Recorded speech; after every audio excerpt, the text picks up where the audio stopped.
pada sidang ini. Saya mengajak kita semua untuk satu di dalam doa.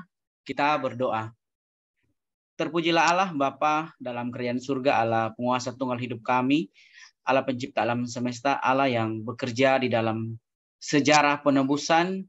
Kami mengucap syukur bahwa kasih setia Tuhan teramat baik semenjak dunia diciptakan, daripada Adam hingga kami saat ini. Kami percaya bahwa Tuhan memberikan kami waktu untuk melihat hidup kami dan mengenapi kebenaran firman Tuhan di dalam hidup kami masing-masing. Tuhan memanggil kami di dalam pekerjaan kami masing-masing, dan kami percaya Tuhan memberikan kami kekuatan, dan Tuhan terus menyertai kami agar kami menjadi surat-surat yang terbuka dan terbaca oleh banyak orang. Bapa dalam kerajaan surga, Engkau berkati Pak Pendeta Yudi yang sudah menyediakan waktu bagi kami untuk memberi pencerahan bagaimana kami boleh belajar dari silsilah yang selama ini Tuhan, banyak di antara kami sebagai anak-anak Tuhan yang membiarkan begitu saja silsilah yang ada dalam Alkitab, tetapi ada begitu harta rohani yang berharga yang dapat kami petik, dapat kami pelajari agar kami boleh hidup dan kami boleh mewariskan iman kami kepada anak-anak kami dan keturunan kami selanjutnya Bapa, agar seluruh dunia boleh penuh dengan kebenaran firman Tuhan. Tuhan berkati teman-teman yang belum bergabung agar boleh terus punya semangat dan bergabung bersama-sama dengan kami, boleh belajar kebenaran firman Tuhan ini. Di dalam nama Tuhan Yesus kami berdoa. Amin. Amin. Baik, terima kasih.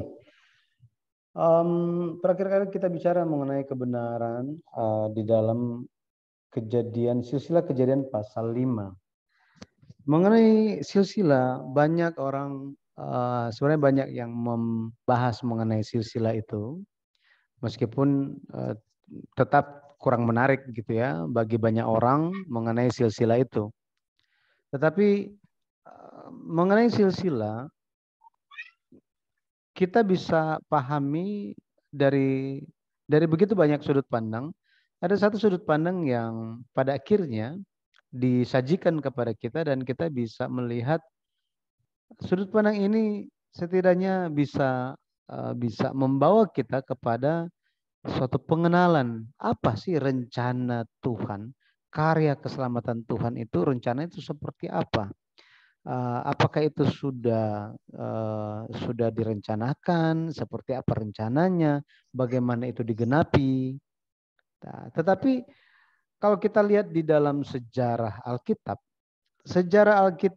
dari Adam sampai Yesus Kristus dan zaman rasul-rasul itu hanya sekitar 4.000-an tahun. 4.000-an tahun, dan sejarah Alkitab itu kebanyakan di bagian awal gitu ya, di bagian awal pendahulu umat manusia itu waktu-waktu mereka yang ribuan tahun itu tidak dibahas. Tidak dibahas. Yang dibahas itu yang dicatat itu hanya nama mereka dan usia mereka. Jadi seperti apa ya? Kalau kita melihat Kejadian pasal 5 dan Kejadian pasal 11, itu isinya nama-nama semua. Nama-nama semua. Dan di Matius 1 ayat 1 pun isinya nama-nama. Hal ini membuat pertanyaan banyak orang. Apakah fungsi silsilah hanyalah supaya kita tahu asal-usul kita datang dari mana? Jika asal-usul kita itu datang dari mana, dan itu semua sudah diberikan lewat silsilah, dan kita bisa tahu lewat silsilah, oh ternyata generasi-generasi sebelum zaman kita itu siapa saja, atau generasi sebelum Yesus itu siapa saja, pada akhirnya kita akan baca satu kali, habis itu sudah selesai. Buat apa dibahas lagi? Yang penting kita tahu namanya kan. Tetapi ternyata mengenai silsilah ini, Tuhan memberikan pesan bahwa kita perlu memperhatikan silsilah dan memperoleh suatu kesadaran, memperoleh suatu hikmat. Inilah yang menjadi firman Tuhan di Ulangan 32 ayat 7. Ulangan 32 ayat 7. Mungkin kita lihat dulu Ulangan 32. Bentar saya lihat. Ulangan 32 ayat 7.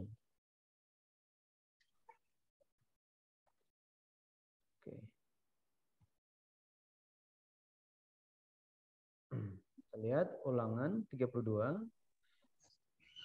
ayat yang ke-7. Ini merupakan pesan terakhir Musa kepada umat Israel.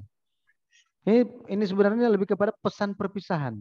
Kalau kita lihat pesan perpisahan itu tentu sangat penting. Perlu diperhatikan. Betul ya? Nah, Ulangan 32 itu juga dikatakan, ingatlah kepada zaman dahulu kala. Perhatikanlah tahun-tahun keturunan yang lalu. Tanyakanlah kepada ayahmu, maka ia memberitahukannya kepadamu. Kepada para tua-tuamu, maka mereka mengatakannya kepadamu. Di sini dikatakan bahwa kita perlu mengingat zaman dahulu kala.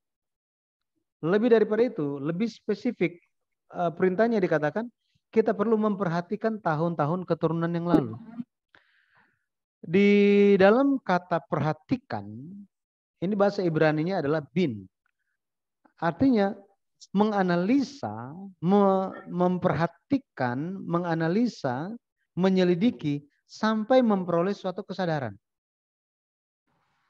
Nah, untuk memperoleh kesadaran ini, harus meneliti apa katanya? Memperoleh kesadaran lewat meneliti atau menganalisa apa? Menganalisa tahun-tahun keturunan yang lalu. Sehingga tahun-tahun keturunan yang lalu yang dimaksud oleh Musa di sini menunjuk kepada apa? Menunjuk kepada keturunan-keturunan yang mana? Tahun-tahun dari generasi-generasi siapa? Nah, di dalam Pentatuk, di dalam 5 kitab Musa yang mencatat tentang tahun-tahun keturunan itu adalah silsilah. Secara spesifik silsilah Kejadian pasal 5 dan 11. Nah, dalam pertemuan yang terakhir kita telah lihat bersama-sama ada suatu kebenaran yang ajaib yang dinyatakan lewat silsilah-silsilah ini, Kejadian pasal 5 dan 11. Contohnya bicara mengenai Adam. Betapa kita perlu memperhatikan Adam. Ternyata terdapat bukti-bukti bahwa Adam sudah bertobat. Ada bukti bahwa Adam telah bertobat sehingga Allah memakai dia sebagai awal untuk proses pemulihan. Proses pemulihan. Selain itu, Adam ini dia hidup panjang umur sampai umur 930 itu bukannya tanpa tujuan. Tetapi tujuan Allah adalah supaya dia bisa mewariskan iman kepada generasi-generasi di bawah dia. Adam generasi pertama, dia hidup semasa dengan Lamek generasi ke-9 selama 56 tahun. Bukti bahwa mereka hidup semasa itu bisa didapatkan lewat tahun-tahun ini dihitung. Pendeta Abraham Park melakukan hitungan ini dan menyusunnya dalam bentuk tabel sehingga memudahkan bagi pembaca buku sejarah perbusan untuk memahami apa yang dimaksud oleh silsilah Kejadian pasal 5 dan 11. Lebih lagi kalau kita lihat pembuktian bahwa hidup semasa antara Adam dan Lamek generasi ke-9 ini ada terjadi pewarisan iman itu tampak di ayatnya yang ke-29. Ayat 29 dikatakan bahwa Lamek memberi nama Nuh dengan alasan ada harapan bahwa apa? Supaya anaknya bisa memberikan penghiburan. Gara-gara apa? Pekerjaan yang susah payah di tanah yang sudah dikutuk oleh Tuhan. Lamek mengetahui firman Tuhan yang disampaikan langsung dari Allah, disampaikan langsung kepada Adam di dalam Taman Eden. Itu di Kejadian 3 ayat 17. Lamek tahu mengenai hal ini. Maka Kejadian 5 ayat 29 menjadi suatu bukti bahwa apa? Fakta Alkitab mengatakan Adam generasi pertama dan generasi ke-9 yaitu Lamek hidup semasa selama 56 tahun dan mewariskan iman. Kenapa mewariskan iman ini merupakan suatu hal yang penting? Karena ini merupakan tugas yang diberikan kepada orang yang percaya. Abraham dia dipanggil oleh Tuhan bukan karena dia itu spesial, bukan karena dia itu ada ya Tuhan daripada nggak pilih siapa-siapa ya udah pilih dia aja gitu. Tidak seperti ini. Tuhan memilih Abraham karena suatu tujuan, suatu alasan. Kejadian 18 ayatnya yang ke-19 Kejadian 18 ayat yang ke-19 dikatakan begini. Dikatakan bahwa ayat 19, sebab aku telah memilih dia supaya diperintahkannya kepada anak-anaknya dan kepada keturunannya supaya tetap hidup menurut jalan yang ditunjukkan Tuhan dengan melakukan kebenaran dan keadilan dan supaya Tuhan memenuhi kepada Abraham apa yang dijanjikan kepadanya. Artinya apa? Artinya Allah memanggil Abraham karena Allah ingin supaya Abraham mengajarkan anak-anaknya tentang jalan-jalan Tuhan. Ajarkan kebenaran dan keadilan Tuhan. Kenapa? Karena Tuhan tidak mungkin memberkati orang yang tidak mau tahu tentang Tuhan. Ini suatu statement yang sangat-sangat tegas di dalam Alkitab. Tuhan tidak mau memberkati orang-orang yang tidak mau peduli kepada Tuhan. Buat apa? Betul kan? Efeknya bagi kita apa? Apa pengaruhnya bagi kita? Galatia pasal 3 menekankan dengan jelas tentang posisi kita di sini. Apa pengaruhnya bagi kita? Apa hubungannya bagi kita? Galatia 3 ayatnya yang ke-29 dikatakan, Galatia 3 ayat 29, dan jikalau kamu adalah milik Kristus, maka kamu juga adalah keturunan Abraham dan berhak menerima janji Allah.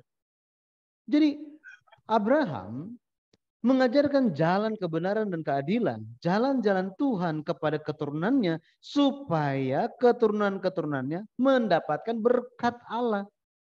Janji Allah itu dicurahkan kepada mereka. Lewat Yesus Kristus kita semua menjadi keturunan Abraham. Kita ada hak istimewa untuk menerima berkat janji Allah. Apa sih yang dijanjikan Allah? 1 Yohanes 2 ayat yang ke-25. 1 Yohanes 2 ayat 25 dikatakan bahwa dan inilah janji yang dijanjikannya sendiri kepada kita, yaitu hidup yang kekal. Hidup yang kekal. Tuhan menjanjikan hidup yang kekal. Tuhan ingin memulihkan umat manusia untuk memberikan apa? Hidup yang kekal. Hidup kekal yang dikatakan di Wahyu pasal 21. Tidak ada air mata, tidak ada duka cita, tidak ada dosa dan kejahatan lagi. Hari ini, jika kepada kita ditawarkan, ayolah ini ada satu ramuan, boleh hidup kekal. Meskipun kita mau minum itu untuk dapat hidup kekal. Buat apa hidup kekal? Hidup sampai ribuan, puluhan ribu selama-lamanya di bumi ini. Tetapi masih tetap ada sakit hati. Masih ada air mata, duka cita. Betul kan? Masih melihat dan menyaksikan dosa dan kejahatan. Buat apa? Itu sebabnya kita dijanjikan hidup yang kekal yang tepat bagi kita. Bukan yang dijanjikan oleh dunia. Ya. Nah, maka kalau kita lihat pewarisan iman itu merupakan satu hal yang penting. Hal yang sangat penting. Tanpa ada yang menerima Yesus sebagai juru selamat, hari ini kita tidak akan ada yang percaya Yesus. Pewarisan iman itu mengalami krisis dari zaman ke zaman. Dari zaman ke zaman selalu ada krisis. Di zamannya Yesus itu krisisnya luar biasa. Tidak ada yang menyambut Yesus. Yohanes pasal 1, Yohanes pasal 1 ayatnya yang ke-11 dikatakan apa? Ayat yang ke-11 dikatakan bahwa ia datang kepada milik kepunyaannya, tetapi orang-orang kepunyaannya itu tidak menerimanya. Bayangkan, jika kita ada di posisi Yesus, kita datang kepada milik kepunyaan kita harusnya minta disambut lah ya, betul ya? Diterima, dikenal. Bayangkan, misalnya gitu ya, misalnya Bapak, contoh gitu ya, Bapak Dodi sudah mengajar ratusan anak-anak dan akhirnya mereka merantau dan mereka sukses. Ya, sukses. Ketika bertemu dengan mereka lagi, setidak-tidaknya kan mereka, oh Bapak Guru, waduh, kalau Bapak Guru nggak tegas, nggak kasih semangat kepada saya untuk lanjut dan berusaha gitu ya, waduh, saya nggak akan jadi seperti sekarang ini. Betul, Bapak. Itu luar biasa hatinya kan? Ya meskipun hidup pas-pasan, tetapi mendengar suatu kabar yang seperti ini ada suatu kebanggaan. Betul ya? Kebanggaan. Tetapi bayangkan, misalnya ketemu dengan murid-murid ini, tiba-tiba mereka pura-pura nggak kenal. Kurang ajar sekali anak-anak ini. Nah, bayangkan hati Tuhan Yesus itu ketika datang 2000 tahun yang lalu. Wah, makanya untuk memahami hati Yesus itu, kita perlu alami sakit hati dulu. Gitu. Dan kita bisa tahu apa? Sakit hati, penderitaan kita, ya, rasa kesal kita itu. Nah, itu semua tidak ada bandingnya dibandingkan dengan apa? Tidak bisa dibandingkan dengan bagaimana sakit hati Yesus dulu. Tetapi Yesus tetap mengasihi. Nah ini, kalau manusia gitu kan, ada maaf bagimu gitu kan. Tetapi Allah tetap mengasihi. Itu sebabnya pewarisan iman ini sangat-sangat penting. Dan kita telah pelajari mengenai hal itu dan kita juga telah belajar bersama-sama mengenai Henokh. Bagaimana dia itu, apa yang menjadi, apa yang membuat dia memperoleh hidup yang kekal. Nah, terakhir kita lihat bahwa Henokh bukannya seumur hidupnya berjalan bersama dengan Allah. Di dalam terjemahan bahasa Indonesia ini ada hal yang berbeda. Bapak Jansen sudah tanyakan mengenai hal ini dan kita telah bahas, gitu ya, bahwa Kejadian pasal 5, Kejadian pasal yang kelima, coba kita lihat. Kejadian pasal 5 ayatnya yang ke-22, di situ dikatakan, dan Henokh hidup bergaul dengan Allah selama 300 tahun lagi setelah ia memperanakan Metusala. Nah, ini seolah-olah sebelum dia mendapatkan Metusala, Henokh itu sudah hidup berjalan bersama dengan Allah. Tetapi bahasa asli, Alkitab aslinya itu, bahasa Ibrani tidak mencatat kata lagi. Saya nggak tahu tujuannya apa, kenapa LAI taruh ini di sini. Ya, tetapi saya jelaskan bahwa apa? Dalam bahasa asli tidak ada kata lagi ini. Henokh artinya apa? Henokh baru hidup bergaul bersama dengan Allah ketika Metusala lahir. Ketika dia berusia 65 tahun. Berusia 65 tahun. Maka apa yang menjadi alasan yang menjadi suatu titik tolak bagi seorang Henokh mulai hidup berjalan bersama dengan Allah? Kalau kita lihat, itu sejak Metusala lahir. Metusala lahir. Jadi sebelum Metusala lahir, Henokh itu ya yang penting tahu bahwa ada namanya Allah, Taman Eden pernah ada. Ya, setiap kali pergi ke rumah kakek Adam selalu dicerita, ya cuma dia yang tahulah tentang apa yang terjadi di dalam sana, di dalam Taman Eden. Tapi kita semua kan nggak ada yang pernah lihat. Tapi ya sudahlah gitu kan. Yang penting percaya aja. Tapi setelah atau ketika Metusala lahir, hidup dia berubah. Hidup dia berubah. Kita bisa tahu ini lewat arti Metusala. Metusala itu memiliki dua makna.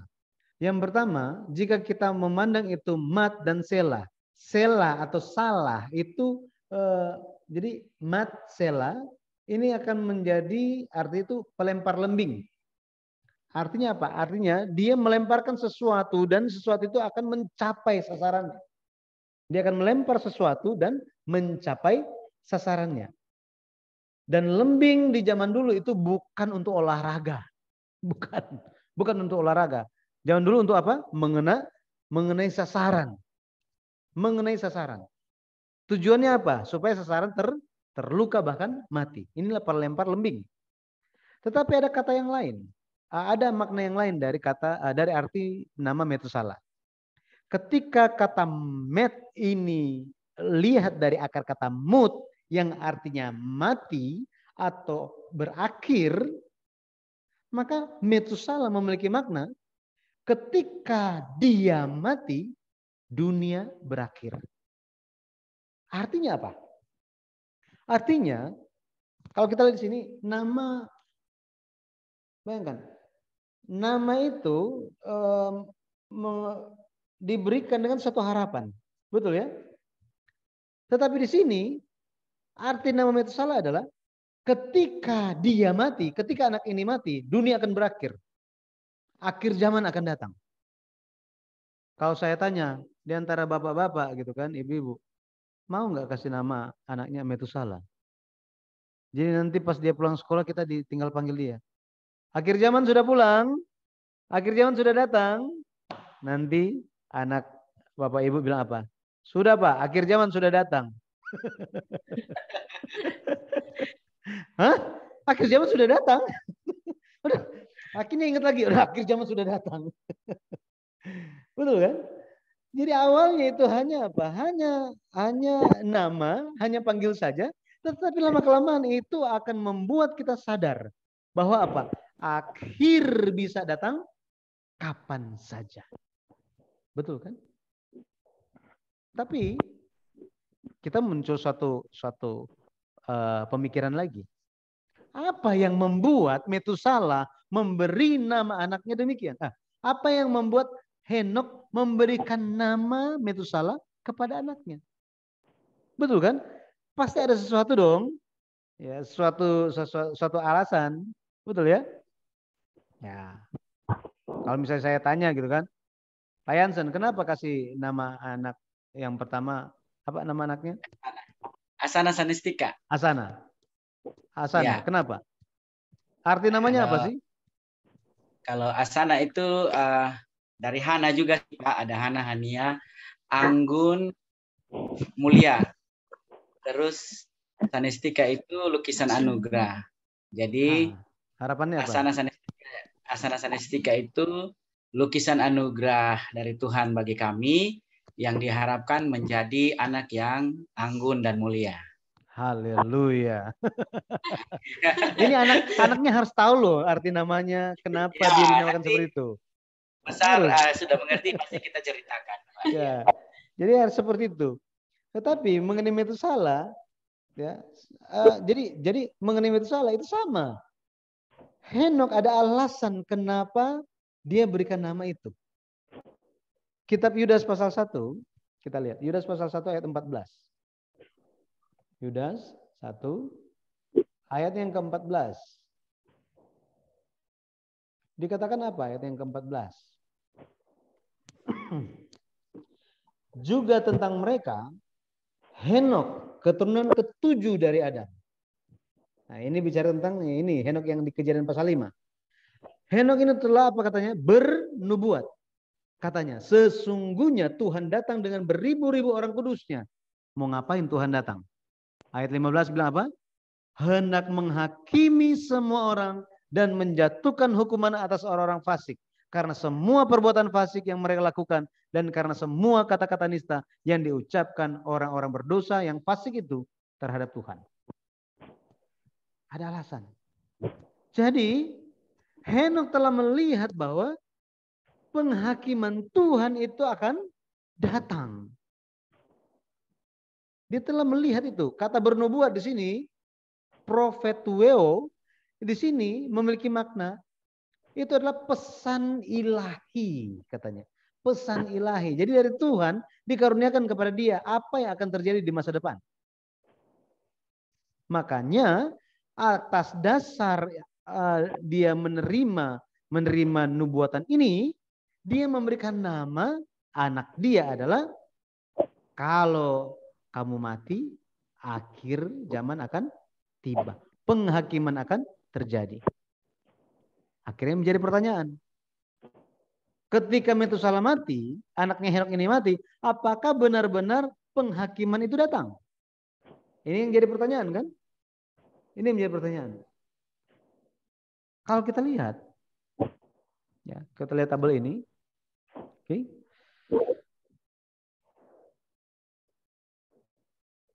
Ya.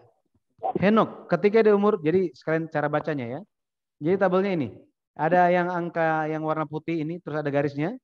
Jadi Henok ketika dia umur 65 tahun, dia mendapatkan Metusalah. Mendapatkan Metusalah. Nah, jadi sekarang Metusalah. Sekarang kita lihat mengenai Metusalah ya. Karena Metusalah di sini kan udah selesai, dia diubah. Dia diangkat ke sorga hidup-hidup. Tidak mati dia. Tapi kita lihat tentang Metusalah. Metusalah. Ketika dia berumur 187 tahun, Lamek lahir.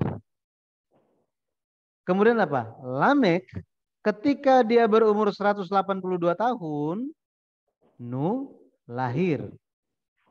Jadi pertanyaan saya, Metusalah umur berapa waktu cucunya lahir? Kita tambahkan apa? 187 ditambah 182. Jadi berapa? 187 tambah 182. Berapa usia Metusalah? 369. 369. Jadi ketika dia dapat cucu, Metusalah itu berumur 369. Kemudian cucunya ini Nuh, di dalam zamannya air bah itu terjadi. Kapan itu terjadi? Ketika dia berumur 600 tahun. 600 tahun. Coba Pak Jansen, karena kita lagi di sini, minta tolong baca Kejadian 7 ayat 11 coba. Kejadian 7 ayat 11.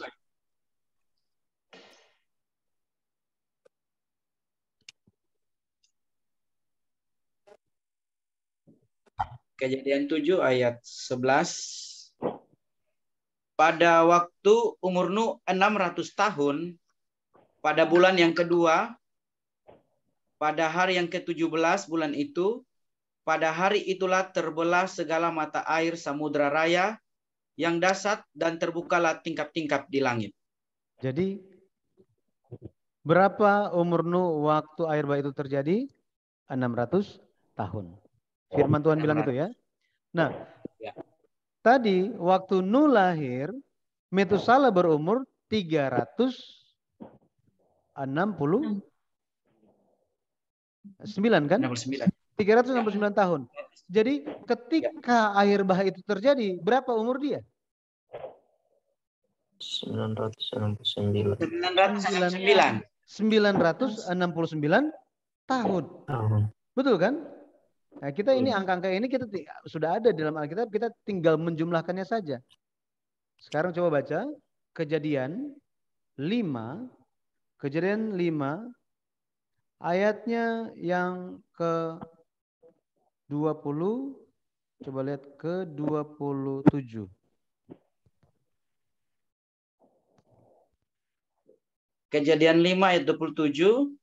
Jadi Metusalah mencapai umur 969 tahun lalu ia mati.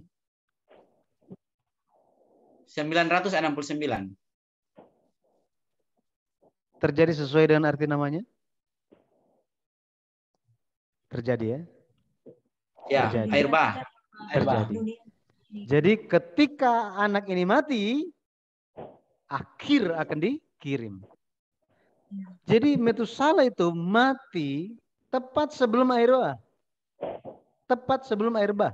Karena dikatakan apa? Bahwa dia mati di umur 969 tahun. Dan di tahun yang sama air bah itu terjadi. Jadi dia mati itu sebelum dari antara bulan pertama dan bulan kedua. Betul ya? Tanggal 17. Di sini kita bisa melihat bahwa apa? Metusalah. Henok, kenapa Henok memberikan nama Metusalah untuk anaknya? Karena Henok telah melihat penghakiman itu. Sehingga kita bisa lihat bahwa apa? Bahwa lewat kehidupan Metusalah itu ada pesan yang diberikan. Pesannya apa? Selama Metusala masih hidup, pertobatan masih ada kesempatan. Bertobat, kesempatan untuk bertobat masih ada. Selama dia masih hidup. Karena ketika dia mati, tiada maaf bagimu. Betul kan? Sudah ditutup itu pintunya. Pelajaran yang kedua, pesan yang kedua adalah apa? Akhir zaman bisa datang kapan saja. Ini yang disadari oleh Henok. Kan ini bicara tentang dia mati kan? Maksudnya Metusala mati kan? Metusala bisa bayangkan kalau misalnya Henok tiba-tiba satu ketika dia dikasih kabar oleh istrinya, Pak, Metusala demam tinggi Pak. Sudah 39 derajat ini. Oh, sudah jadi 40. Bagaimana? Apa yang ada di dalam pikiran dan hati Henok? Bisa saja hari ini dunia berakhir. Betul kan? Makanya sangat perlu untuk zaman sekarang ini nama anak-anak kita itu ditambahin Metusala. Ya. Tapi nggak ada yang mau ya. Salah pendeta. Seram ya. Itu salah. Jadi Itu salah. kita bisa lihat ya, kita bisa lihat bahwa Tuhan itu bekerja bahkan melalui nama tokoh-tokoh ini. Tuhan bekerja. Makanya silsilah merupakan hal yang sangat berharga bagi penulis buku seri Sejarah Perebusan, Pendeta Abraham Park, founder gereja kami, Gereja Presbyterian Bukit Sion Indonesia. Bayangkan, misalnya di zamannya Nuh membangun Batra, itu bayangkan dia membangun Batra. Setelah baterainya sudah jadi, sudah selesai, apakah dia tahu, apakah Nuh tahu kapan air bah itu akan terjadi? Tidak. Dia baru tahu karena Tuhan kasih tahu seminggu sebelumnya kan? Dia baru dikasih tahu oleh Tuhan. Jadi ketika dia membangun, kira-kira sudah selesai gitu kan? Tapi hujannya nggak turun-turun. Akhirnya sudah ada bagian yang rusak di sebelah mana. Dia harus pergi benerin lagi. Misalnya kita jadi anak-anaknya Nuh. Kita jadi Sem, Ham, dan Yafet. Kita bisa bayangkan apa yang akan terjadi. Tiba-tiba kita bilang begini, aduh, papa kita keras sekali. Kita nggak ada waktu untuk kenalan dengan perempuan. Mesti apa? Kerja terus. Udah capek, udah mau patah tulang ini. Akhirnya kita kesal, dimarahin terus sama Papa Nuh. Kita pergi ke kakek kita. Ke kakek siapa? Siapa kakeknya Sem, Ham, dan Yafet? Lamek. Lamek kan? Lamek. Kepada Lamek. Tetapi ketika lapor kepada itu, cerita kepada Lamek, tiba-tiba di rumah kakek kita itu ada juga kakek tua kita. Ya. Metusala lagi di situ, kakek Metusala. Pas kita cerita, belum selesai cerita kita mengeluh kan, aduh capek ini itu, papa kita seperti apalah, mesti rajin belajar Alkitab lah, mesti rajin menyembah, mesti rajin berdoa, mesti rajin ini itu. Aduh, sudah capek kita. Memang kita nggak ada urusan yang lain. Tiba-tiba kakek Metusala bilang apa? Aduh, hari ini kayaknya saya pikir ini hari terakhir saya. Saya rasa ini, aduh sudah nggak enak ini. Aduh, badan sudah rasa nggak enak kayaknya sebentar lagi ini. Saya nggak tahu malam ini atau besok.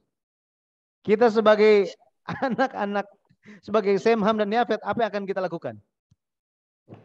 Siap kakek, saya segera kembali. Saya akan rajin. Betul kan? Kenapa? Ya. Metusala bernubuat dengan apa sih? Dengan tubuh dia. Betul ya? Dengan tubuh dia. Akan terjadi. Jika aku mati, selesailah dunia ini. Ah, masa sih kayak gitu? Oh ya. Sekarang, bagaimana kakek Metusala akan membuktikan hal ini? Betul kan? Itu, bayangkan Metusala, dia cerita apa yang papa dia ceritakan kan? Cerita tentang apa? Kakek Metusala akan bilang begini.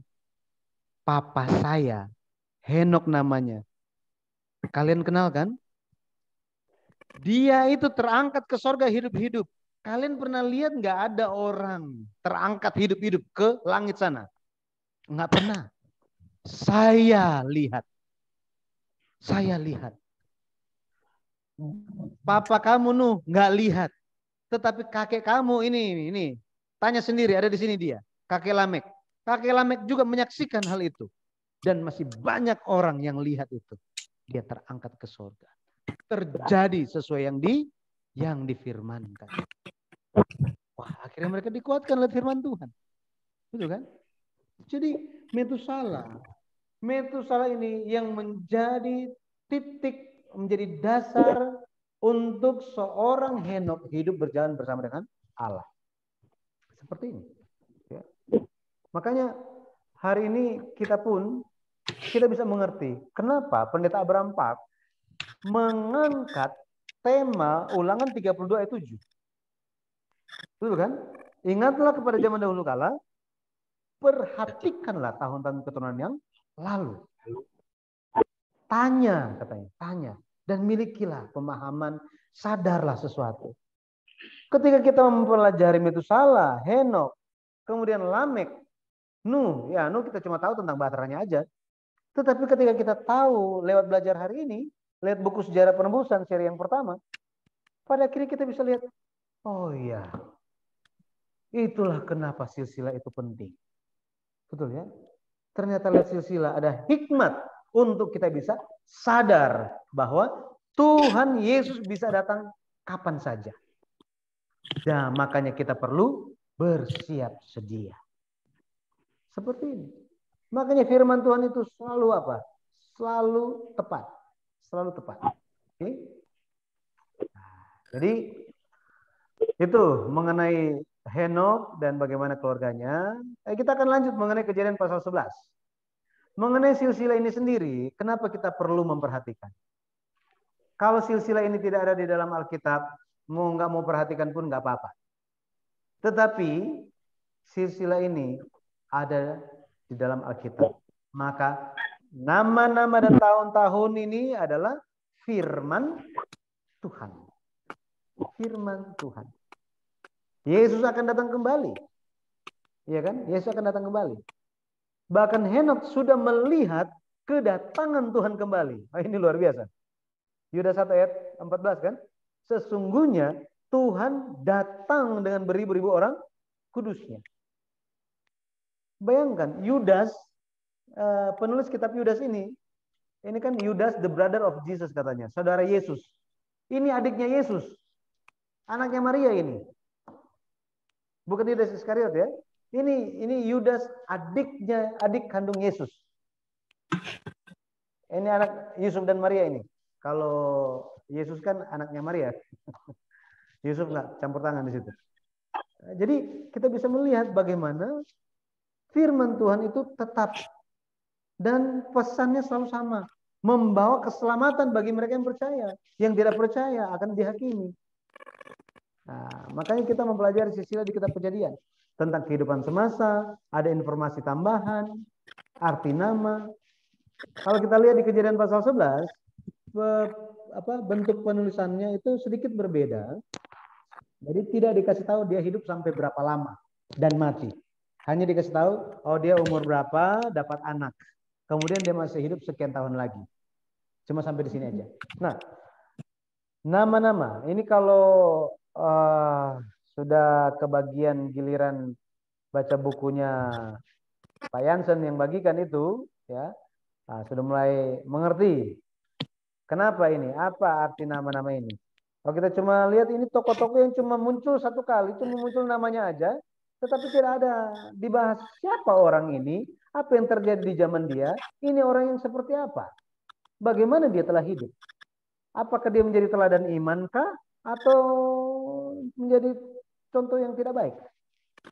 Nah, dibahas di dalam buku Silsilah di Kitab Kejadian yang ditulis oleh Pendeta Abraham Pak. Makanya pembahasan mengenai silsilah ini merupakan hidup semasa. Ini merupakan pembahasan pertama di sepanjang sejarah dunia. Banyak orang tidak tahu mengenai hal ini. Tetapi rahasia ini diberikan kepada kita. Supaya kita bisa sadar lebih dahulu. Lebih bersyukur. Lebih dulu bersyukur. Dan ada tugas. Ada misi untuk membagikan bagi mereka yang belum sadar. Supaya apa? Supaya mungkin mereka akan ganti nama anak mereka. Itu salah. Iya kan? Kita nggak tahu. Habis ini, Sem, arti namanya nama. Nama baik, ketenaran. Kenapa? Kenapa Nuh memberikan nama Sem kepada anaknya? Karena dia ingin nama Tuhan dikenal oleh banyak orang. Nama baik Tuhan itu dikenal oleh banyak orang. Lewat kehidupan Sem. Dan benar adanya. Tuhan menjadi Tuhan, Allah menjadi Allah Shem katanya. Ini Tuhan sampaikan. Itu bisa lihat di Kejadian pasal 9. Kemudian Sem dapat anak namanya Arpaksad. Ya, Arpaksad. Uniknya begini. Biasa di dalam silsilah yang ditulis itu anak pertama. Tetapi di sini yang ditulis itu anak ketiga. Akhirnya muncul pertanyaan kan? Apa yang terjadi dengan anak yang pertama dan kedua? Apa yang terjadi kepada mereka? Apakah mereka benar-benar tidak, hidupnya itu tidak layak dimasukkan sebagai penerus pewaris iman? Betul ya? Orang-orang yang mewariskan iman. Dijelaskan di dalam buku itu. Ya, nanti bisa lihat tentang Arpaksa. Arpaksa artinya wilayah. Maksud Tuhan di sini apa? Maksudnya supaya wilayah orang yang percaya itu makin diperluas. Selah. Arpaksa memperankan Selah. Selah arti namanya adalah orang yang diutus. Orang yang dilempar keluar. Sama seperti ini, kita semua itu seolah-olah diminta oleh Tuhan supaya kita itu pergi keluar untuk apa? Untuk menyampaikan tentang Injil Tuhan. Menyampaikan tentang firman yang kita sadari. Firman yang disingkapkan kepada kita. Seperti ini. Ya. Ini arti-arti namanya. Nah, untuk detailnya nanti ada di buku itu. Ya. Ada di dalam buku itu. Tetapi mari kita lihat gitu ya. Kita lihat. Sini juga ada yang memperkenalkan nama putra pertama Pak Dodi. Almendo Metusalem. Udah mirip-mirip ini. Mirip-mirip. Kenapa Metusalem ini? Kenapa, Pak? Ada alasan? Ini dikasih oleh Bapak Pendeta Dodi Oematan, Bapak. Nah, mungkin nanti bisa tanya, Pak Pendeta, kenapa ini Metusalem? Itu Salah. Metusalem, Bapak Metusalem. Nanti Bapak Dodi tiba-tiba panggil anaknya, udah ya, akhir zaman, udah gimana, udah sekolah gimana? Zaman. Terima kasih Pak. Di situ ada juga nama apa? Arta Hasta. Atas apa, Bapak? Arta Sasta. Iya, Bapak. Kenapa Arta Sasta, Pak? Arta Sasta itu nama raja di Babel kalau tidak salah, Bapak. Ya. Nanti Bapak minta itu informasinya dari Pak Yansen, itu ada di buku yang kelima. Siapa, Pak? Buku sejarah perusahaan yang kelima. Dibahas tentang Arta Sasta ini. Dia Siapa? raja yang baik, tetapi ada Ya, Pak. kalanya dia nggak baik, tetapi akhirnya dia jadi baik lagi. Ini Arta Sasta, gitu ya. Sedikit karena kita bicara tentang nama, gitu ya. Arta Sasta itu kan lihat nama kita jadi ingin tahu orangnya siapa sih, betul? Benar, ya? Bapak. Nah, Ya. Arta Sasta ini dia itu dia raja Persia. Dia memerintah ketika orang Israel itu mulai membangun bait suci. Jadi ketika mereka kembali dari penawanan Babel, pemimpin mereka namanya Zerubabel. Ya, Zerubabel. Nah, arti namanya anak Babel atau benih Babel, lahir di Babel. Jadi ini orang memang lahir di Babel. Dia menjadi pemimpin. Karena dia menjadi pemimpin, maka bait suci disebut sebagai bait suci Zerubabel. Karena dia yang memimpin pembangunan itu. Nah, ketika mereka mulai membangun, ini sudah dapat izin sebenarnya. Mereka mulai membangun. Tiba-tiba karena di daerah sekitar itu salah satunya dari Samaria itu nggak suka terhadap usaha orang-orang Israel yang kembali dari penawanan. Yang terjadi begini.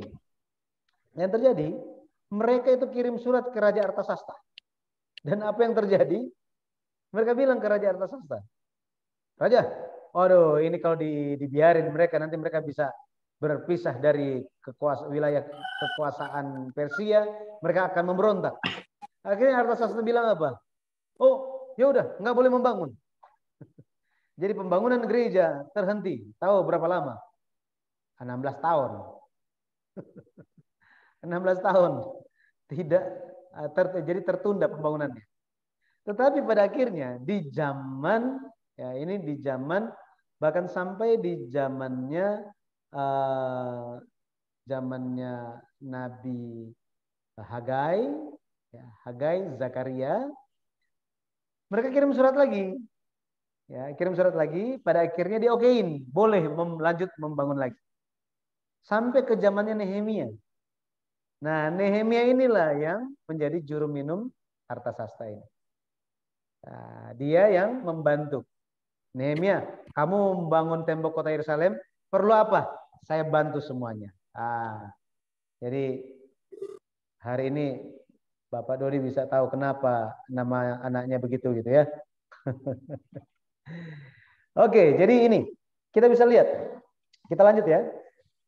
Kejadian pasal 11 ada keunikannya, agak berbeda dengan Kejadian pasal 5. Kalau lihat tabel ini, yang muncul di kepala kita semua itu apa? Yang muncul di kepala kita adalah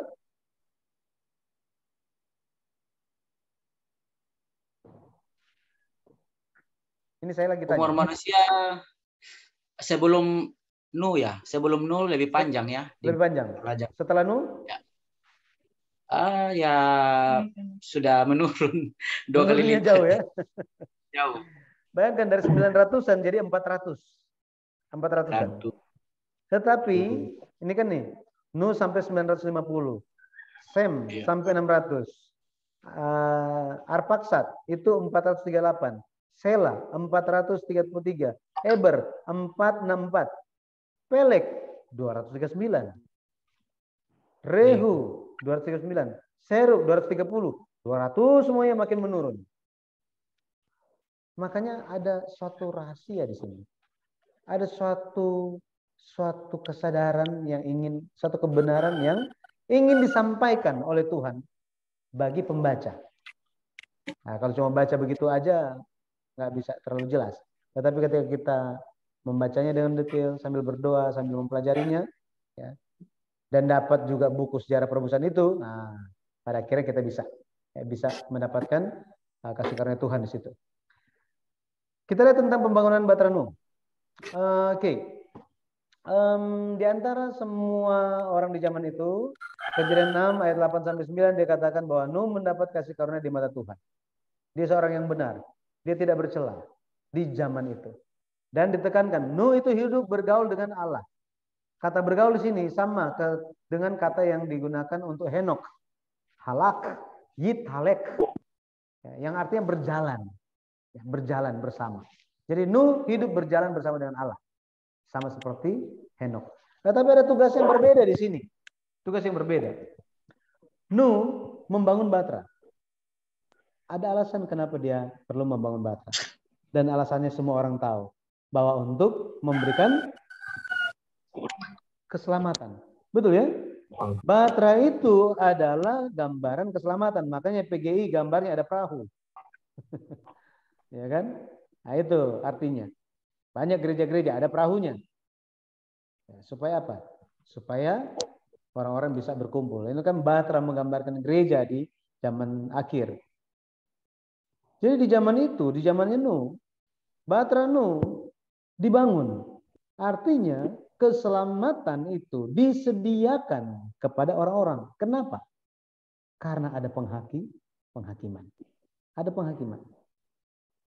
Kepada Nuh secara khususnya Allah mendirikan perjanjian. Karena Nuh itu tidak bercela. Dia orang yang benar. Dia orang yang saleh. Allah mendirikan perjanjian dengan dia. Allah bilang apa? Aku akan mendatangkan air bah untuk meliputi bumi. Untuk memusnahkan katanya. Semua akan binasa. Ayat 18 di sini dikatakan. Tetapi dengan engkau aku akan mengadakan perjanjianku. Dan engkau akan masuk ke dalam Batra itu. Engkau bersama-sama dengan anak-anakmu dan istrimu dan istri anak-anakmu. Dari sini kata perjanjian, ya, kata perjanjian pertama kali muncul di sini yang dalam bahasa Ibrani adalah berit. Berit. Berit ini merupakan suatu tradisi di zaman dulu gitu ya. Ketika dua pihak hendak bikin janji, mereka ambil satu ekor binatang, dibelah dua, kemudian setelah sepakat tentang suatu hal, maka dua pihak ini jalan di tengah-tengah binatang yang dipotong dua ini, jalan di tengah-tengahnya. Artinya apa? Arti dari berit ini apa? Artinya siapa yang melanggar janji akan berakhir seperti binatang itu, dibelah dua. Artinya apa? Perjanjian ini adalah perjanjian yang mempertaruhkan nyawa. Lebih khusus, perjanjian ini dikatakan bukanlah perjanjiannya Nuh. Tetapi perjanjian siapa? Aku akan mengadakan perjanjianku. Jadi Tuhan yang janji. Artinya apa? Tuhan janji dengan mempertaruhkan hidup Tuhan. Maka dari sini kita bisa mengetahui bahwa perjanjian ini, janji Tuhan pasti digenapi. Pasti digenapi. Dan dia dirikan perjanjian ini dengan siapa? Dengan Nuh, dengan anak-anaknya Nuh, dengan istri Nuh, dan dengan 3 mantunya. Istri anak-anaknya. Jadi ada 8 orang. Muncul pertanyaan. Berapa lama Nuh membangun Batra? Menurut bapak-bapak, ibu-ibu, berapa lama Nuh membangun Batra? Bagaimana? Kira-kira.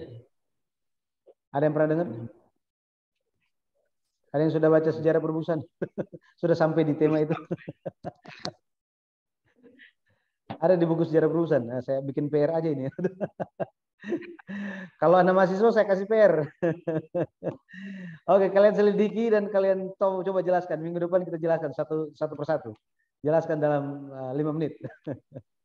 Jadi 20-an orang, 30-an orang yang menjelaskan. Nah, menurut bapak-bapak, ibu-ibu, berapa tahun Nuh membangun Batra? Saya kasih ini ya, petunjuknya gitu ya. Kejadian 6 ayat yang ketiga. Ini jawaban kalau kita tanya pendeta-pendeta di luar sana, ahli-ahli teologi, mereka akan jawab dengan ayat ini. Berapa?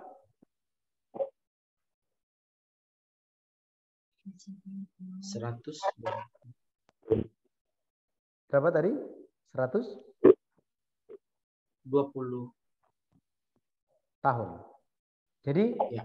120 tahun. Karena ada angka ini, kebanyakan kalangan Kristen mereka pegang bahwa apa? Oh, 120 tahun. Berarti apa? Nuh membangun Batra 120 tahun. Tapi kalau kita lihat, pandangan ini tidak tepat. Tidak tepat. Hanya dengan 2 ayat kita bisa tahu bahwa pembangunan Batra Nuh itu bahkan tidak mencapai 100 tahun. Tidak mencapai 100 tahun. Dari mana kita tahu? Coba sekalian buka Kejadian. Tadi Kejadian, ambilan tadi aja ya. Kejadian pasal 7 Kejadian pasal 7. Coba baca ayatnya yang ke-10. Bukan 10. Ayatnya yang Kejadian itu juga. ayat yang ke-11.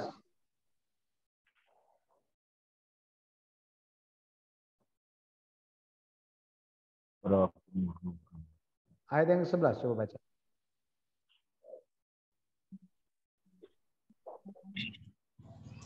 Pada waktu umur Nuh 600 tahun, pada bulan yang kedua, pada hari yang ke-17 bulan itu, pada hari itulah terbelah segala mata air samudera yang dahsyat dan terbukalah tingkap-tingkap di langit. Ayat yang ke-6. Nuh berumur 600 tahun ketika air bah datang ke bumi. Jadi Nuh umur 600 tahun ketika air bah datang. Betul ya? Iya. Air bah itu terjadi. Sekarang Kejadian pasal 5 ayat yang ke-32. Kejadian 5 ayat 32.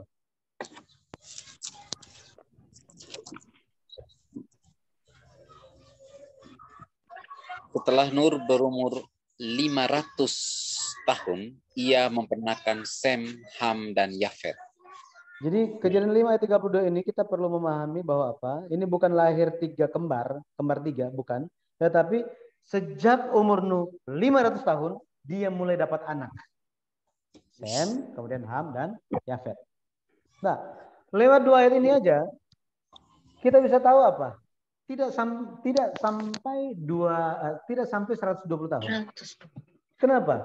Karena air bah terjadi umur 600. Nuh mulai dapat anak umur 500 tahun. 600 kurang 500 sudah berapa? 100. 100. Betul kan? Udah bukan 120. Lebih lagi apa? Kejadian 6 ayat 18 dikatakan bahwa perintah untuk membangun Batra itu diberikan sebelum atau setelah Sem, Ham, dan Yafet menikah? Setelah menikah kan? Setelah menikah. Sekarang, ya sekarang. Misalnya, Bapak Emerald ini menikahnya umur berapa, Pak?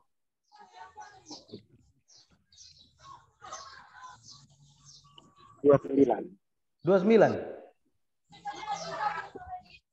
Bener ya? 29 ya? Nah, Pak Yansen umur berapa menikah, Pak? 32. Kalau Pak Dodi? 29.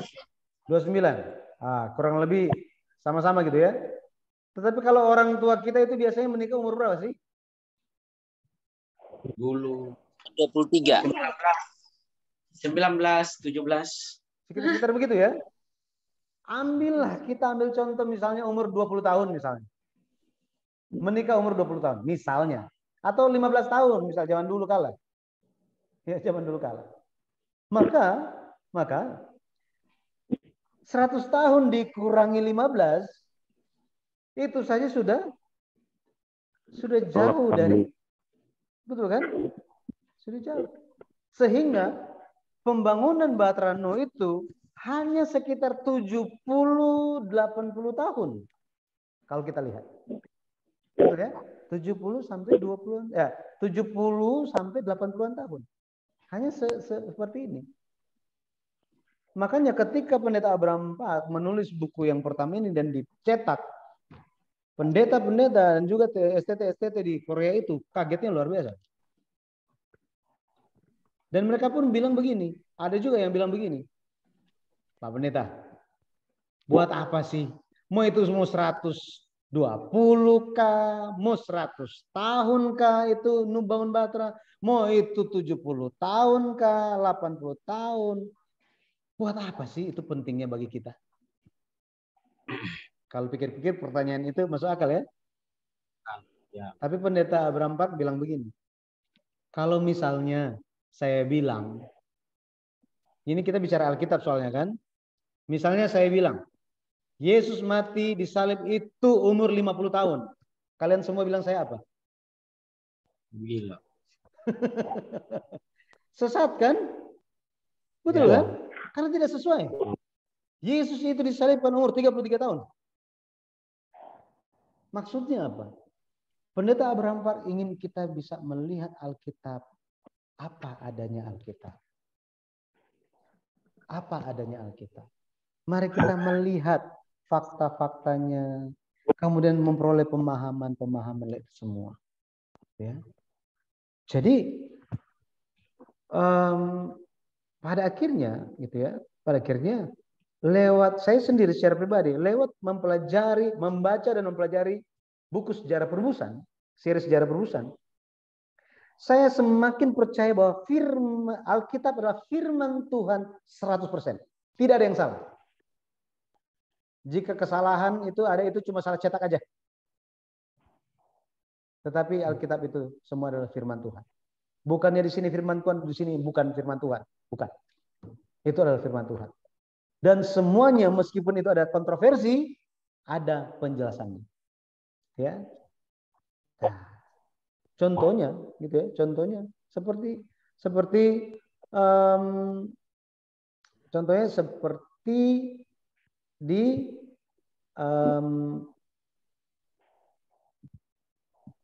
Kisah Para Rasul pasal 7. Ya, Kisah Para Rasul pasal 7. Coba kita lihat Kisah Para Rasul pasal 7. Ya, Kisah Para Rasul pasal 7. Mari kita lihat Kisah Para Rasul pasal 7. Ayatnya yang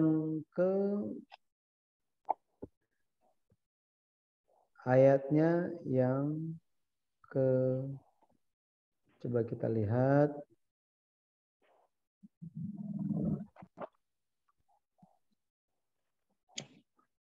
Ayat 16 coba baca. Ayat 16. Mayat mereka dipindahkan ke Sikem dan diletakkan di dalam kuburan yang telah dibeli Abraham dengan sejumlah uang perak dari anak-anak Hemor di Sikem. Jadi siapa yang beli Sikem? Abraham. Kejadian 33 ayat 19.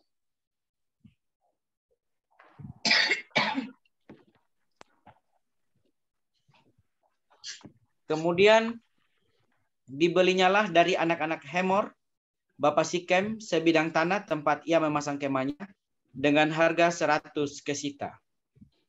Coba baca ayat 18. Siapa yang beli di situ? Yakub. Dalam perjalanan dari Padang Aram sampailah Yakub dengan selamat ke Sikem di tanah Kanaan, lalu ia berkemah di sebelah timur kota itu. Yakub.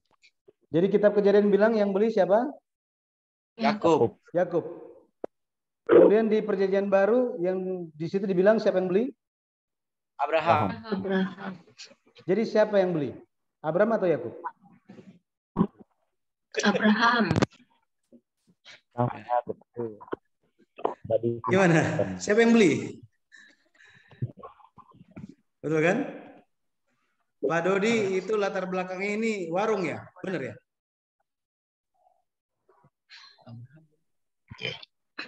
Benar ya? Warung ya? Masih di mute Pak. Kios Bapak, kios.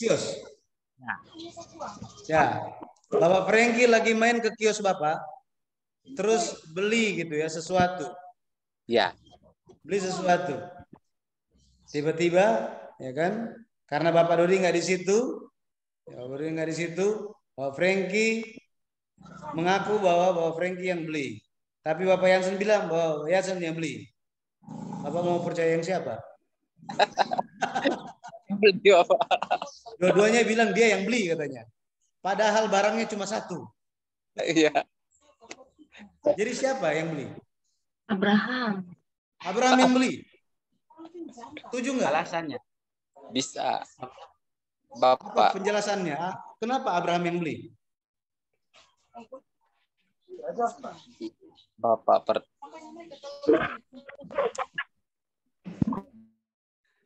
Abraham. Ayo, yang bilang Abraham yang beli angkat tangan. Siapa? Yakub. Yang Yakub siapa? Yang dua-dua? Abraham. Karena kita nggak ada zaman itu, Karena zaman itu nggak ada foto, jadi kita pun nggak tahu. Mungkin dua-duanya. Tahu kenapa ayat ini pada akhirnya menjadi masalah? Orang-orang mendukung dan mengakui.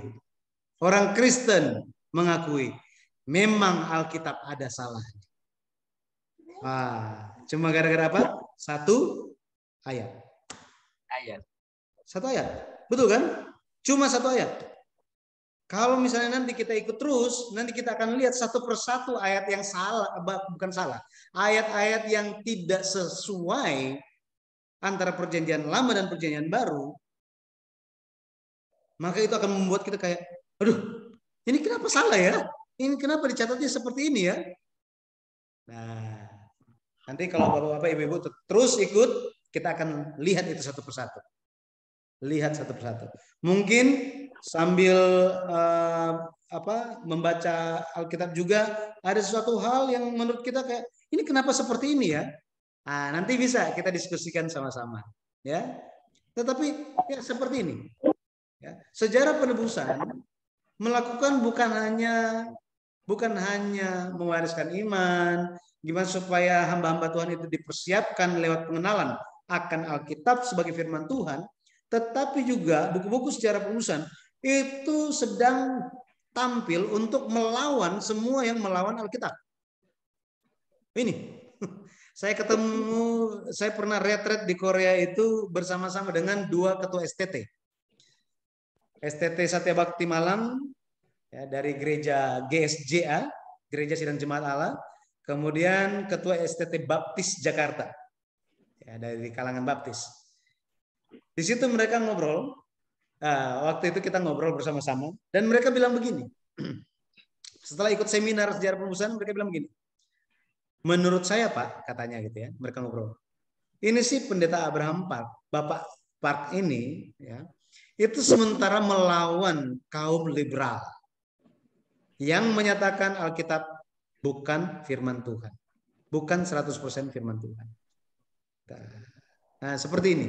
Makanya tadi saya bilang di awal, lewat kita mempelajari ini pada akhirnya iman kita itu dikuatkan. Kita melihat Alkitab, apa adanya Alkitab, kita memahami Tuhan Yesus itu datang seperti apa. Yesus datang itu sesuai dengan jalan kebenaran dan keadilan yang telah dilakukan oleh Abraham. Tetapi jika ada perbedaan-perbedaan di dalam Alkitab seperti ini dan kita tidak bisa pahami, kasihan kan? Betul ya? Sangat disayangkan. Nah, makanya tetap ikut ya Pak ya? Ya, siap. Nah, di kesempatan selanjutnya saya akan langsung bahas tentang ini.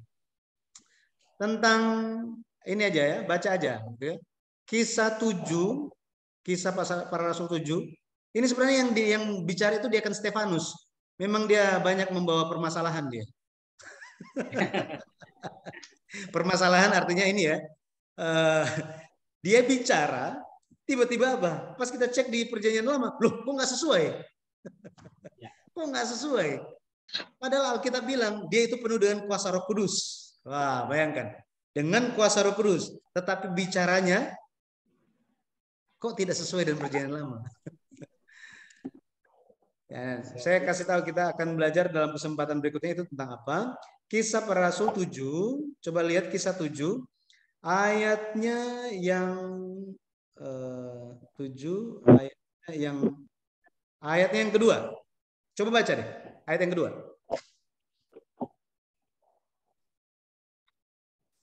Jawab Stefanus, hai saudara-saudara dan bapak-bapak, dengarkanlah, Allah yang maha mulia telah menampakkan dirinya kepada bapa leluhur kita Abraham, ketika ia masih di Mesopotamia, sebelum ia menetap di Haran. Ayat yang ketiga. Dan berfirmanlah kepadanya, keluarlah dari negerimu dan dari sanak saudaramu, dan pergilah ke negeri yang akan kutunjukkan kepadamu. Jadi di sini dikatakan bahwa Tuhan menampakkan diri kepada Abraham di Mesopotamia. Di Ur Kasdim, Mesopotamia. Terus diberikan perintah apa? pergi keluar dari negerimu dan dari sanak saudaramu. Dari mana aja katanya? Dari negeri dan dari sanak saudaramu. Artinya apa? Dia harus tinggalkan negeri Mesopotamia itu, ya, Ur-Kasdim itu, dan dia harus tinggalkan saudara-saudara dia yang ada di mana? Di Ur-Kasdim Mesopotamia itu. Sekarang Kejadian 12 Kejadian 12 ayat 1. Berfirmanlah Tuhan kepada Abram, pergilah dari negerimu dan dari sanak saudaramu dan dari rumah bapamu ini ke negeri yang akan kutunjukkan kepadamu. Di sini perintahnya agak mirip. Harus pergi dari mana katanya? Dari negerimu dan dari mana? Sanak saudaramu. Ada tambahan dari rumah bapamu. Nah, ini secara konteksnya ini bicara tentang siapa? Tentang daerah mana? Kejadian 11 ayat 31.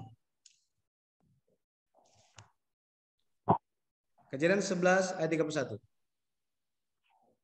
Lalu Tera membawa Abram anaknya serta cucunya Lot, yaitu Haran dan Sarai, menantunya, istri Abram, anaknya. Ia berangkat bersama-sama dengan mereka dari Ur-Kasdim untuk pergi ke tanah Kanaan. Lalu sampailah mereka ke Haran dan menetap di sana. Sekarang, jadi mereka sudah meninggalkan Ur-Kasdim dan sudah tiba di Haran, menetap di sana.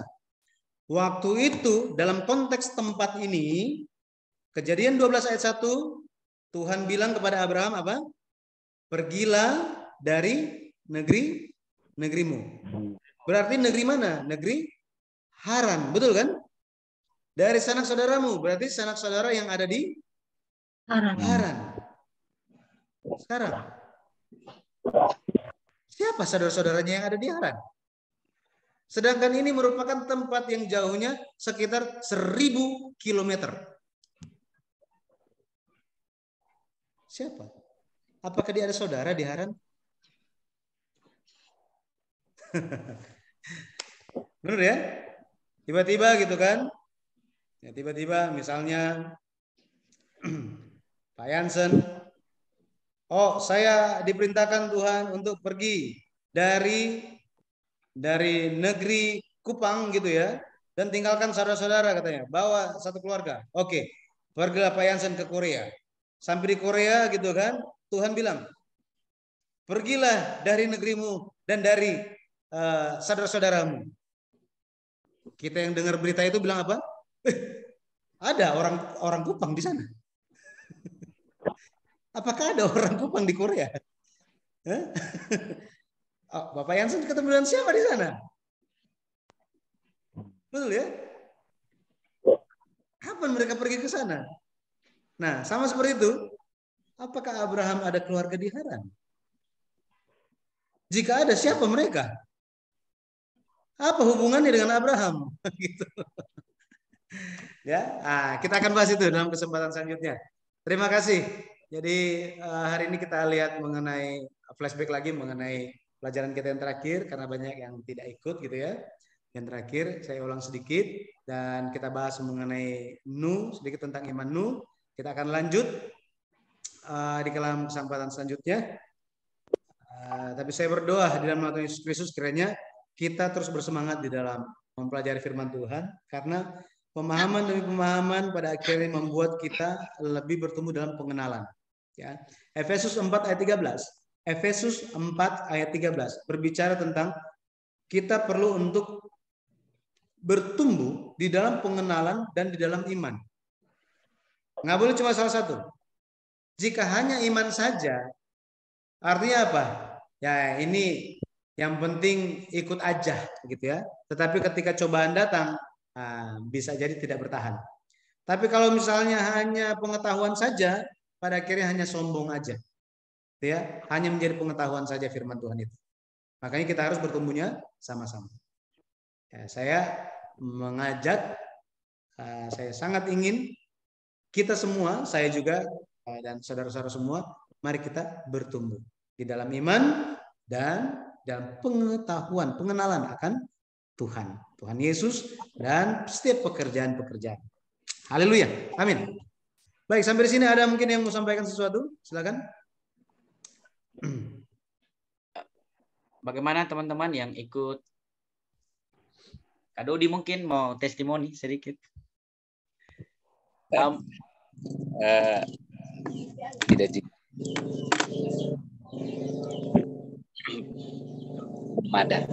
Belum ada Pak Yansen. Terima kasih untuk perahannya Pak Pendeta. Mungkin berharap di kemudian hari juga dapat undangan yang sama untuk mengikuti. Kebetulan kami jauh juga dengan hal-hal tentang pengenalan tentang firman Tuhan seperti ini. Kami sendiri di sini, di lingkungan kami sini, kami hanya kami sendiri, kami sekeluarga. Terus kami hidup di antara lebih banyak saudara-saudara yang dari Katolik dan Muslim. Memang kami jarang sekali untuk membahas tentang pengetahuan iman dan lain-lain. Semua hanya lebih banyak ke duniawi seperti itu. Jadi dengan ada hal seperti ini, mungkin kami sekeluarga juga semakin dikuatkan seperti itu. Terima kasih banyak. Baik Pak, jadi mungkin lewat ini mungkin ada yang orang-orang yang Bapak kenal, teman yang tertarik untuk belajar bersama-sama dan kita mengetahui apa yang Bapak telah ikuti, ya bisa ajak mereka juga untuk bergabung. Yang penting dapat persetujuan dari Bapak Yansen aja. Siap. Ya, boleh. Saya mau bertanya Pak Yudi. Silakan. Baik, kita sudah belajar tentang sejarah tadi, sangat bagus ya. Teman-teman kita bisa lihat dari hidup Metusala, arti nama dan akhirnya air bah datang. Saya mau tanya Pak Yudi terkait air bahnya itu sendiri. Saya pernah dengar ada pendeta yang berkhotbah, jadi dia mengajarkan bahwa air bah itu terjadi seluruh dunia. Tapi saya juga mendengarkan dari pendeta yang lain bahwa air bah itu hanya terjadi di daerah sana saja, daerahnya Nuh. Karena menurut dia bahasa yang dipakai sama dengan bahasa yang dipakai waktu terjadi kelaparan di Israel ya, atau di Mesir ya. Kan di situ biasanya terjadi kelaparan seluruh dunia, tetapi maksudnya hanya itu. Jadi menurut pendeta yang satu itu. Jadi saya sedikit bingung karena pendeta yang mengajarkan tentang terjadi seluruh dunia ini kan dia memaparkan bukti-bukti banyak bukti begitu Pak. Jadi kalau dari Pak Yudi bagaimana? Karena ini menurut saya juga mungkin bisa berpengaruh nih. Ya, kalau kita lihat Alkitab apa adanya katakan bahwa mengenai air bah itu, memang air bah itu meliputi bumi. Artinya apa? Seluruh bumi. Nanti kita akan lihat betapa besar, betapa dahsyatnya air bah itu sampai nanti kita akan di kesempatan selanjutnya ya. Sampai apa yang terjadi? Bumi yang biasanya putar begini, jadi kayak bola gitu ya, gini, tiba-tiba udah miring begini. Udah miring sekian derajat. Ini ilmiah. Jadi telah terjadi sesuatu kepada bumi itu. Pembuktian Alkitabiahnya mengatakan bahwa apa? Tuhan katakan di Kejadian pasalnya yang ke-9, bukan ke-9, ke-8 mungkin. Nanti kita lihat gitu ya. Nanti kita akan belajar mengenai hal ini. Dikatakan begini, sejak air bah itu terjadi, barulah musim tercipta. Barulah musim itu tercipta. Jadi ada tempat yang tertentu itu panasnya luar biasa, dinginnya luar biasa dinginnya. Awalnya tidak begitu. tetapi ada sesuatu yang menjadikan hal itu terjadi. Nah, Tuhan bilang musim akan terjadi. Kapan Tuhan bicara seperti itu? Setelah air bah terjadi. Ya, setelah air bah terjadi. Ada musim dan lebih lagi apa? Lebih lagi mengenai daratan, permukaan bumi, ya, permukaan bumi itu, topografi bumi itu terjadi perubahan besar. Terjadi perubahan besar. Ketika tsunami terjadi, garis pantai itu bisa berubah, ya, bisa berubah sampai sekitar 8 meter bahkan lebih. Apalagi air bah, betul ya, air bah. Makanya pembuktian ilmiah lainnya itu dikatakan begini. Kenapa? Ya, kenapa? Di satu sisi sini, ya orang-orangnya kayaknya lebih dekat, lebih mirip daripada orang-orang yang di ujung sebelah sana. Seperti ini. Atau ada juga yang mengatakan bahwa contoh gitu ya, ada yang mengatakan begini. Di Amerika ada Grand Canyon. Grand Canyon itu seperti lembah. Jadi ada pegunungan batu, bukan pegunungan sih, dataran batu, gunung batu yang apa? Batu semuanya. Tetapi ada lembah, dan lembah itu ada lembah yang ukurannya bisa lebih dari 1 kilometer. Ukuran lembahnya. Bayangkan, kalau kita lembah itu kita jurang, tebing, jurang, terus jauh ke sana berkilo-kilometer jauhnya. Nah, sehingga ketika difoto dari atas, gitu ya, dari atas, dilihat bahwa itu seperti sungai yang sangat besar, sungai raksasa. Sehingga ilmuwan, nggak semua, tetapi ada ilmuwan yang mengambil kesimpulan pernah terjadi air yang meliputi seluruh bumi. Salah satunya Amerika, benua Amerika yang begitu besar. Dan pernah ada air yang menutupi itu. Lembah yang luar biasa besar itu. Nah, hal-hal yang seperti ini. Tapi kalau kita lihat ini secara alkitabiah, pada akhirnya memang fakta itu benar-benar terjadi. Dan ada pelajaran yang ingin disampaikan kepada kita lewat peristiwa itu. Gitu, Pak.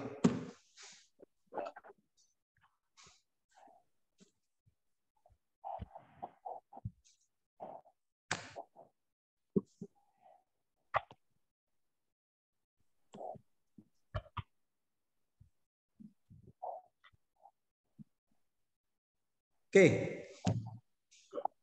Ada lagi?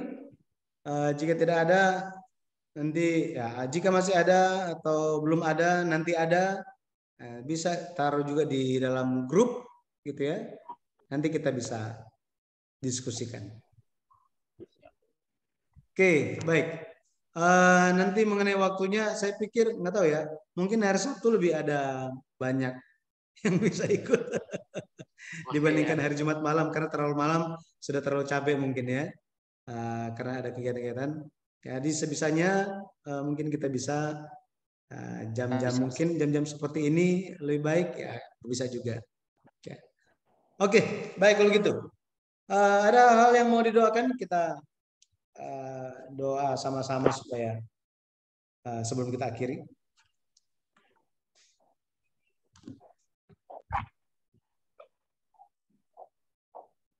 Erik, teman-teman yang lain ada yang mau didoakan? Didoakan khusus?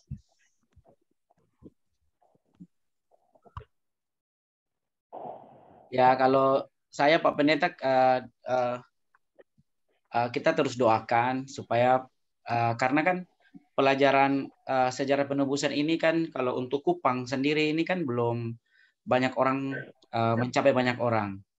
Secara jujur saya setelah mengetahui tentang sejarah penebusan ini, saya punya semacam semangat atau panggilan untuk ya di Kupang juga harus, karena seperti firman Tuhan bilang kan, pengetahuan memenuhi seluruh bumi. Jadi saya besar harapan teman-teman yang hadir saat ini juga tetap punya semangat, bisa mengajak teman-teman yang lain. Kita doakan secara khusus agar orang benar-benar seperti Pak Pendeta tadi, bukan iman saja, tetapi pengetahuannya juga. Jadi iman dan pengetahuan. Jadi orang-orang di Kupang juga belajar. Karena kita daerah mayoritas ini, jujur saya pribadi banyak orang Kristen, tetapi ya kualitas hidupnya ya, apakah benar-benar orang Kristen, itu kan menjadi pertanyaan besar. Sehingga saya pikir walaupun kita berada di daerah mayoritas, tetapi kita perlu melihat dengan jelas ya kualitas orang Kristen di Kupang seperti apa. Sehingga kita perlu doakan untuk belajar dan terus belajar. Dan saya sendiri melihat untuk saat ini orang yang mau belajar firman Tuhan sangat sedikit. Lebih banyak suka mendengar seperti firman Tuhan yang kalau mau lihat saya bilang ya kayak motivasi ya, motivator lah. Jadi firman Tuhannya dikemas motivasi ya, itu pasti ya, secara jurus saya lihat banyak. Dan ini ya tantangan zaman akhir zaman ini. Sehingga kita saya berharap teman-teman yang hadir sore hari ini saya cukup banyak. Setiap hari Sabtu itu saya berupaya semaksimal mungkin. Kayak tadi saya mengundang 94 orang lah. Ya, tetapi kan terbukti ya mungkin karena waktu atau punya yang lain kerinduan. Tapi saya selalu bersyukur berapapun yang hadir dan mau belajar. Semoga ini bisa menjadi berkat, karena saya pribadi itu diberkati belajar silsilah ini. Saya sungguh terkagum-kagum. Pernah ikut KKR, tapi ketika tadi saja ya Pak Pendeta bilang kayak Metusalam mati terus Erba, jujur ya seperti kayak mau menangis. Maksudnya kok firman Tuhan kok bisa seperti itu ya. Maunya jarang kita dengarnya seperti itu, tapi ini dari arti kata, waktunya tepat. Sehingga saya berpikir seperti yang Pak Pendeta tadi katakan, semua Alkitab kata per kata itu semua firman Tuhan. Yes dan amin. Dan ini semoga teman-teman yang hadir bisa terus diteguhkan dan dikuatkan. Itu aja Pak Pendeta, doakan kita yang di Kupang supaya punya kerinduan untuk belajar.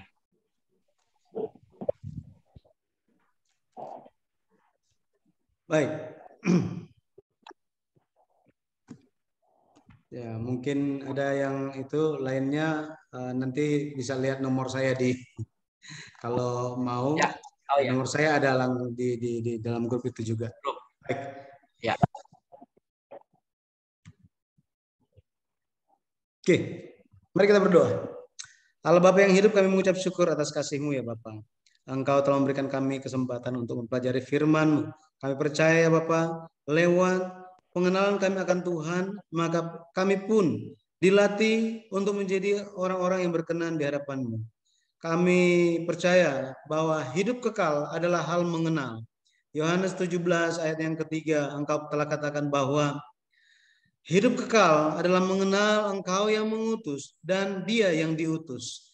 Karena itu ya Bapak, tolong bantu kami supaya kami bisa bertumbuh senantiasa di dalam pengenalan akan Engkau, seiring iman kami senantiasa diteguhkan dan makin diteguhkan.